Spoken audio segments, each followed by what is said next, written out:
Hello and welcome to this episode of Demystified as we explore home cooking in a modern world.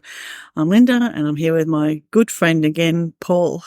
Take two. Take two. We had microphone problems, everybody, so we've just started again. But I'm a good friend today. So you are, nice. And it's a nice way to end our day. Yeah. How are things going, Mr. Paul? Oh, look, I think you and I have both had what we would term challenging days for different reasons, and everyone has those, and that's fine. So, yes, it's, people are funny, is what I will say. They are funny, and everyone's different. Aren't they just? Yes. Yes, but we're not here to talk about that. What are we here to talk about, Linda? Tell me. Well, I have a question for you. Oh, no. I know it's not very often I have them, but I've been wondering what to do with our excess bread. Okay. Because we've been getting some, bread for different reasons, and then we find ourselves with excess. And I was just thinking, there's only so many toasties you can make. We discussed toasties. We did. But what other recipes, what other ways do you, and I know you make a really nice salad with one as one recipe, but ways that you use So I actually leftover bread. I actually buy a lot of bread.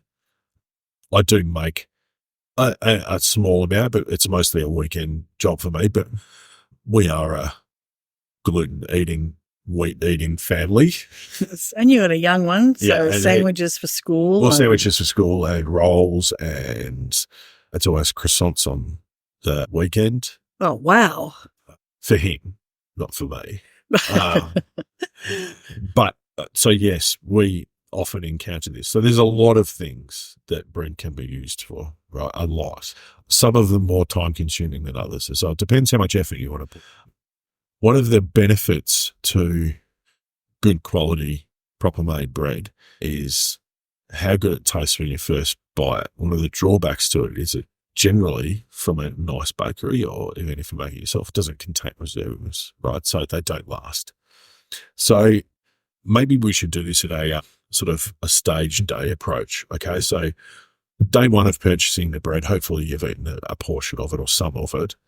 Day two of either your homemade bread or your purchased bread, which is in supermarket crap bread. No, and when we say supermarket crap, we don't mean it's the supermarket bread is all crap. No, we don't mean sliced white bread. Yeah, we mean the Wonder White, right? Yeah, which lasts for about 3 weeks. Yeah, right. That's what I mean. Because it has got preservatives. Yeah. We're talking your sourdough, panna di casa, something that... Yeah, Vienna loaf, whatever. Vienna, a baguette, like anything. But that doesn't have preservatives. Yeah, that doesn't have preservatives. So day two, this is where combi steam ovens come into their own in particular, right? Mm. So day two is a really good day to use your combi steam oven at its best. High heat, high level of steam to regenerate your bread. Okay, so that will bring it back to somewhat of palatable life. Now, when you say higher level of steam, this is a discussion you and I have, because my steam oven doesn't have percentages. It just has steam on or steam off. Yeah, and that's fine. So I just turn it on and whatever comes out, comes out. The trick is to have steam and convection heat working together. Yes. So the steam sort of, for want of a better term, and I know we've discussed this, but the steam not only carries the temperature, as we've discussed, but in this scenario, it does particularly help with like giving it its life back a little bit. So you get away that stale texture to a degree, right? It's never going to be perfect and probably best eaten raw, right? If you leave it out, it's going to go stale, right? So you kind of just, have it with your soup or whatever. On that, we have been getting a few questions around levels of steam, percentages, and this topic comes up often. So what I'm going to do is I'm trying to figure out a way to do a very clear and concise video about this exact topic. So look out and we'll let you know, but we might discuss it again over a podcast, even though we have talked about it before. Maybe that's next week's topic, because I have been getting a few questions about it. All right. So following on from that, of course, day sort of 3, 4 or 5, your bread's getting pretty hard by this stage. But at any stage between day 2 and day 5, you could probably do some of the following, depending on the day. Okay. So breadcrumbs, right? It makes me nutso to go and buy crumbs. Like, it doesn't make sense to me. right? Because generally you have leftover bread, and making breadcrumbs is as easy as breaking it up and essentially drying it out in the oven. Okay, so you break the bread up into pieces. They don't have to be uniform. It doesn't have to be diced or anything perfect. Just break it up, put it in a slow oven. And when I say slow, you're talking sort of 140-ish, around about there. What size chunks, roughly? The size of the walnut. A walnut. Yeah. Okay. A walnut. Yeah. Okay. It doesn't have to be perfect, right?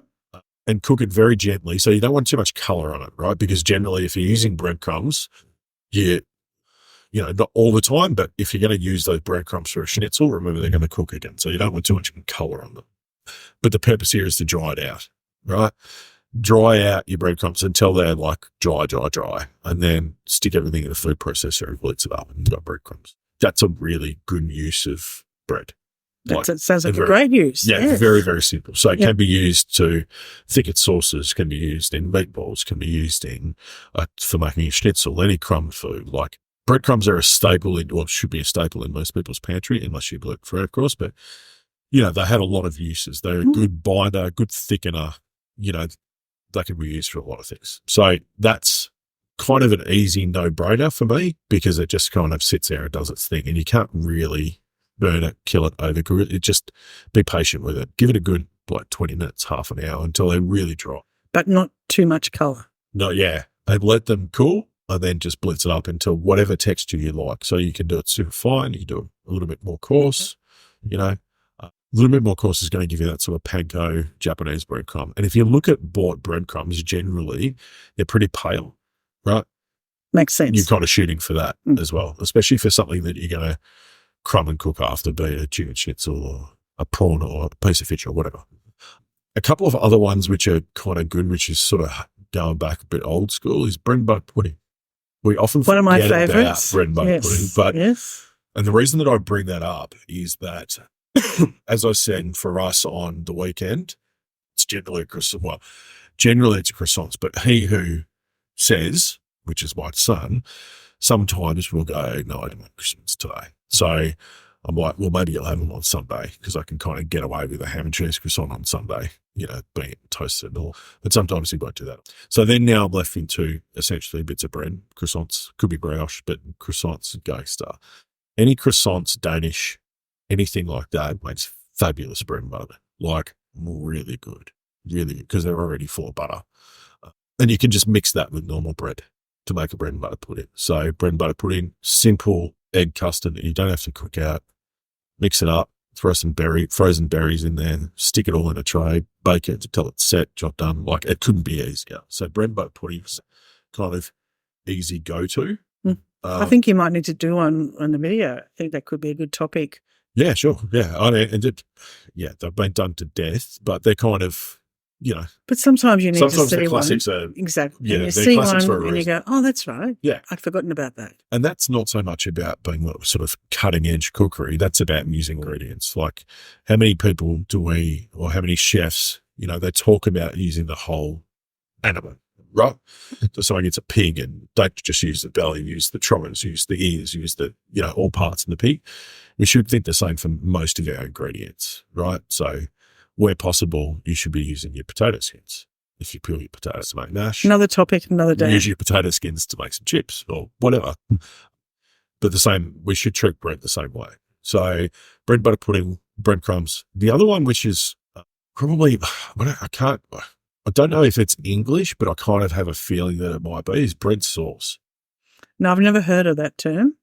Never heard of that. So what's a bread sauce? Well, it's kind of like when I've come across it and run into it and used it, and it's never been something that I've been sort of big on, but a bread sauce is kind of like, it almost looks like the texture of hummus, if you like, right? But made from bread. Okay. And you have it with like roast beef or a roast or something like that. It's kind of, it's with a protein. Yeah, sometimes, yeah. It's generally pretty plain. Like you might put some nutmeg and, there's a few spices in there. To be honest with you, I can't remember the last time I made one. I can't even recall like the ingredients or the process. But yeah, look it up online. There'll be a million recipes for bread sauce. So bread sauce is another good one. And the other one, which maybe isn't, well, you mentioned it before. So I do this in summer, so probably apt for our Northern Hemisphere listeners at the moment. One of my favourite all-time salads is a Panzanella salad, and that is using day-old bread. That's where that salad comes from. It's day-old bread and tomatoes, effectively. Now, there's lots of other bits that you can add to it, basil, olives, and all the rest of it.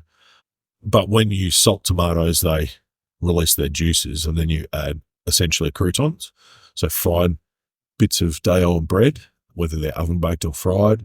It kind of all soaks up all that dressing. Quite delicious. So that's a good one. Croutons, of course, right? Mm-hmm. Similar process to making your breadcrumbs. Almost identical, but diced into uniform shapes and sizes and get a bit of colour on the surface. Like toss them in a little bit of oil, so stale bread and a little bit of oil diced into reasonably uniform sizes. A little bit of like a whole head of garlic just tossed through and baked with it, but you're not going to use the garlic, and a few sprigs of thyme. And if you want to get fancy, a bit of grating of Parmesan cheese. That's a good one. Wow. Right. That's very fancy. That sounds great. Once they're dried out. That sounds great. Yeah. Keep them in an airtight container. Happy days. Now, when you're storing stuff like that in an airtight container, you can, if you like, I use, and I don't use them very often, but I use silicone beads. We've talked about that before. But you can put some rice down and it will just keep the moisture out of them. But the trick is to dry it out too. Wow, that sounds great. And, of course, then there's like recipes that rely on bread a lot as their base. So one of the good ones, which I love, and I don't do often enough, and I actually, now that I'm thinking I'll just place my fish order, I should have ordered some because just why not? Things like proper homemade garam masala dip, right? So conro, the basis of that is bread. Oh, you didn't know. I didn't know that. Yeah. So the basis of that is bread. So bread soaked in milk. And then it's squeezed out, the milk squeezed out, and then that's blitzed with conro, depending on where it's from, but various other bits and pieces, some oil. But that's the basis of that. I didn't know that. It's bread. So the day-old bread, generally. Mm-hmm.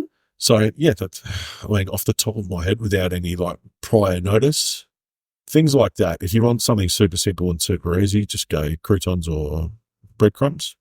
And once you've got your croutons, remember, they can work in anything. So you can throw, of course, we can go down the classics path. You've got croutons ready made there for your Caesar salad. You got some to go on top of your soup if you want to. You can make a Panzanella salad. They're good things to have, croutons. I find breadcrumbs a little bit more convenient. They work as I said, they work as a really good binder and stuff like that. They're a pantry staple for me. And remember, with anything like your croutons, you can make, rather than diced croutons, you can, if you've got a baguette, you can make slices. If you've got a, dinner party coming up and you want to do some little canapes, just slice the bread and treat it in the same way as a crouton and dry it out. And it's like a little crispy thing that you can put stuff on top of, a bit of cured salmon or something like the salmon, smoked salmon, like a little crouton, except not a square one. Or some rillette. Or some rillette or pate or whatever, right? But yeah, sort of, off the top of my head, that's sort of where I'm at. So you can do desserts. Well, you've only thought about 7 or 8 things, Paul. Yeah, sorry. Well, obviously, if you give me a bit of notice. That's the whole idea, Paul. We never give notice. Yeah, the one thing I would say is look up bread sauce, because I can't remember exactly what's in it, but it's quite easy and kind of works as a bit of a sauce. Bit of a sort of, and you have it with gravy as well, on your roast beef and stuff like that. I have never heard of bread sauce. Yes, I can't. To our listeners, Paul is furiously now on his mobile phone looking up Safari. Yeah. For bread sauce. Yeah, I this is riveting listening to for people, but yeah, we encountered it a few places that I worked, we used to use it but I can't remember the dish. And I think sometimes it's used as a thickener as well, to thicken up other sauces. But it can be served as its own. Okay, so it's British. There we go. It's made with milk, which is thickened with bread, and add with roast chicken or turkey. There you go. I wasn't far off. Okay, well, there you are. Really good. And you can, if you've got a nice, powerful blender or even Thermomix or something like that, you can make them really nice and smooth and kind of unctuous. So it's quite a nice thing to have because it's kind of a bit of a neutral flavour, but just it's a little bit more hefty than just a gravy, if you like. But you have them together, to be honest. Well, that's something I learn, something with you Learn every something time. new every day. I do, Paul. I do. But that's interesting. So What do you do with your leftover bread? give it to the birds. Oh, you could do that. Yeah. Because Yeah. where, normally it's not me at home doing that. It's Dougie. Yeah. And he loves fresh bread. One of the things Dougie loves fresh bread with is anchovies out of the jar in some fresh bread, or I love blue cheese. Yeah. So, he loves it fresh, and I don't think we've talked at home about what to do with it. I forgot one too. But now I'm going to go home and ask him to keep aside the bread, because now I've got a few ideas, particularly for croutons for soups. Yeah. And I love French onion soup.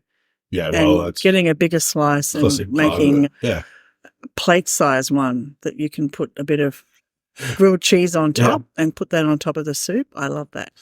One that I actually made this morning, which I totally forgot about. So we had some sort of semi-stale bread. What day are we today? Tuesday? So I bought it on Sunday, so it's, from the baker, actually. French toast. Oh, French toast, yes. Yeah. It's actually, it's better with day-old bread, or even a little bit older, because it seems to hold the egg mixture, and you're able to soak it up a little bit more with day-old bread. So I actually did French toast for my little fellow this morning before he went to school. So French toast is another good one, especially sliced bread that's already been sliced. And if you really want to go to the next level ultimate, and this is getting a bit gluttonous, but make a bread and butter pudding, and then once that's made, and you cool it in your fridge overnight, and then slice it into portions, and then pan fry it like you would French toast in butter. What? And then drizzle over some maple syrup and maple caramel sort of butter sauce on your pan fried bread and butter pudding. Wow. I have never heard of that. Yet. So that's a bit more of a sort of cafe type breakfast thing. Wow. But yeah, so you can, if you've got leftover bread and butter pudding, so maybe you can turn it into something else, right? So you maybe made bread and butter pudding for dessert, maybe your leftovers, which are cool in the fridge overnight, if you just take it out, slice it while it's cold, because it will set quite hard, and then just pan fry it briefly until it's warmed through, get some colour on the surface in some butter, a little bit of good quality maple syrup, and you make a bit of a caramel butter sauce type thing. It's a terribly unhealthy breakfast, but it's quite delicious. Well, I think I can now see from our stale bread that you're going to make a bread and butter pudding video, what to do with it the next morning as a little add-on video to that. Yeah. Because that sounds delicious, but totally bad for you. Yeah, but I mean, everything. So you're using stale bread and then you're repurposing it once more. Why not? Wow. Yeah. What could be better than that? There you go. And on the barbecue, I do like putting a thick slice of bread, taking out a hole in the middle and breaking an egg into it and cooking it on the barbecue that way. Okay. Yeah. What do they call that? Toad in a hole or something? No, I think that's sausages and mash. I don't know what that's called, but I just call it egg in bread. Wow, you're inventive. I'm an accountant. You know that. Yeah. But yeah, I do that. I like doing that on barbecue. Yeah. Okay. Yeah. Well, look, and is that better with day-old bread? Might be easier to make the hole in the middle, maybe. Well, I think, as you said, though, it toasts and it holds the egg in the middle, and it toasts really well. And of course you toasty as well, right? So we discussed toasties last week. Did. If anyone wants to listen, we went into quite a bit of detail about how to get the perfect toasty. Dougie and I are looking forward to our lunch invite. Yep. So don't worry. What's happening? But that's good. No, thank you. I was quite surprised. I had thought in the back of my mind bread and butter pudding would be there. Yeah. Completely forgot about breadcrumbs and croutons, but that makes absolute sense.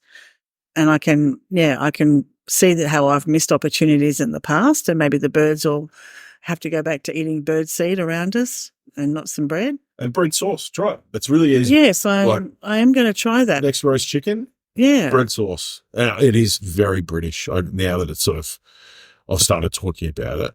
But that sounds amazing. And I do love the idea of bread and butter pudding the next morning if there's any leftovers. Yeah, the problem that you've got in your house there's no Dougie. leftovers with Dougie. not with something Not like with, bread and butter not with or a dessert. nice dessert. No, he does love his dessert. So yeah, we'd have to Make two. Have to make two. Make a little one for the next morning and just hide it away in the fridge. Yeah.